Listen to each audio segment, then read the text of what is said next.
Our next speaker is Yaz at yaz.thehuman. And Yaz will be talking about tools for processing big feelings, such as jealousy and compersion. I'm going to unmute them now and also spotlight them. And yeah. Hello, hello. I hope that you are all able to hear me. My name is Yaz. I use they, them pronouns. I'm a non-binary, bisexual, Middle Eastern queer, and I am very honored to be part of this event and speaking to you all. Tons of badass, super smart humans here, and it's an honor. So today we're talking about big feelings, which we often experience when we care about things. So this brief introduction is about experiencing and communicating your emotions, which can be applied to any relationship, platonic friendship, familial dynamics, but I'm speaking about this through a lens of non-monogamy and polyamory. So the skill that we're working on developing today here is emotional awareness, which is defined as the ability to recognize, understand, and identify one's own emotions or the emotions of others. But I find this definition to be a little bit too heady. It doesn't involve the body stuff that's included in this. So when I think about this for myself, I like to add the idea of it also being a willingness to give space to experience the feeling in an embodied way as part of my understanding of this skill. So let's talk a little bit about the emotional binary. So when we think about, common big feelings that we experience in a polyamorous dynamic, they might be feeling safe, jealous, insecure, compersion, overwhelmed, and all of the other things that we can experience across this wide spectrum. And automatically, our brains start to categorize these as being good things or bad things. And personally, I am constantly trying to work through this idea of the bad, good emotions binary and encourage myself to simply reframe all emotions as neutral data points that are often incredibly nuanced. And with this reframe comes the acknowledgement that inherently all of my emotions are valuable and deserving of being experienced. So overall, our emotions give us fantastic insight into our boundaries and desires.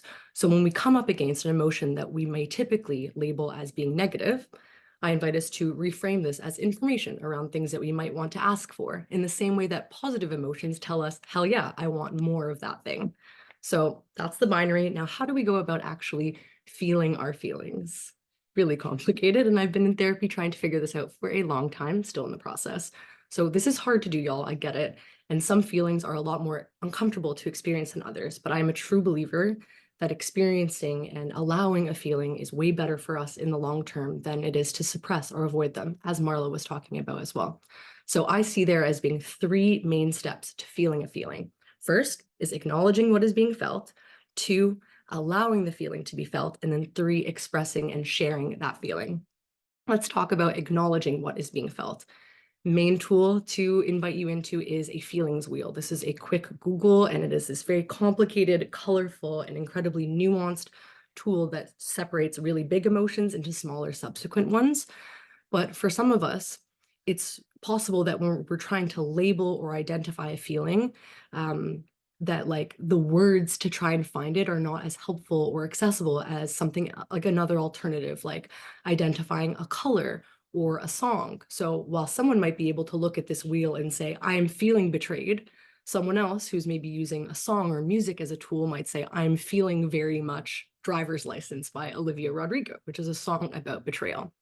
It's possible that when we are able to label or identify a feeling, we are able to give ourselves a little bit of space between ourselves and the feeling, which makes it sometimes a little bit easier to sit with. So getting the time and the space to identify your feeling might physically involve creating the space, creating a safe environment for yourself to be able to acknowledge what it is that's happening, like closing your eyes or getting away from someone and doing those kinds of things.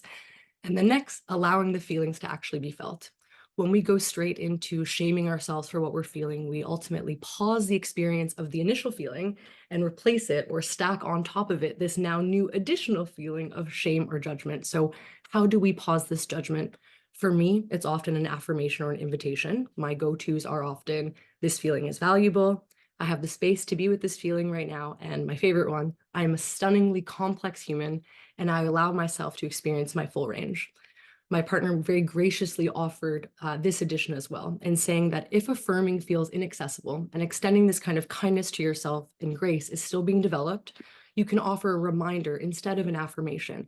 Something like, I don't need to feel like shit about feeling like shit. And therefore, you get curious and asking, why am I doubling down here? Perhaps it's offering a reminder like, this is a learned behavior and I am unlearning this, or I am safe to feel blank, whatever it is the feeling is.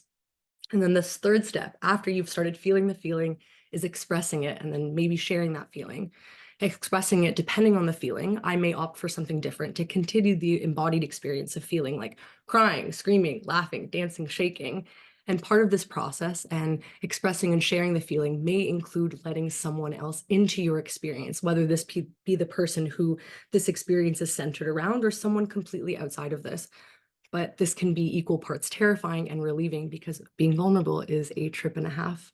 I sometimes can get really in my head around finding the balance between expressing my feelings, specifically when they are born from my partner's actions, while simultaneously owning my part.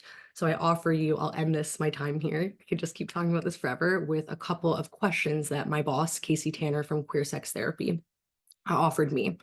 Before I go to share my feelings, I'll remind myself to use language that is subjective to my experience, like the story I'm telling myself here is blank, or language that continues to make space between me and my emotion, like I'm noticing that I'm feeling blank. And finally, language that indicates that I am teammates with my partner, like I really want to work and feel together with you. And then steps post feeling, you may prioritize things that feel calming and are not necessarily positive self-care things because God damn it, maybe you just need a break now after all of this processing that you've done.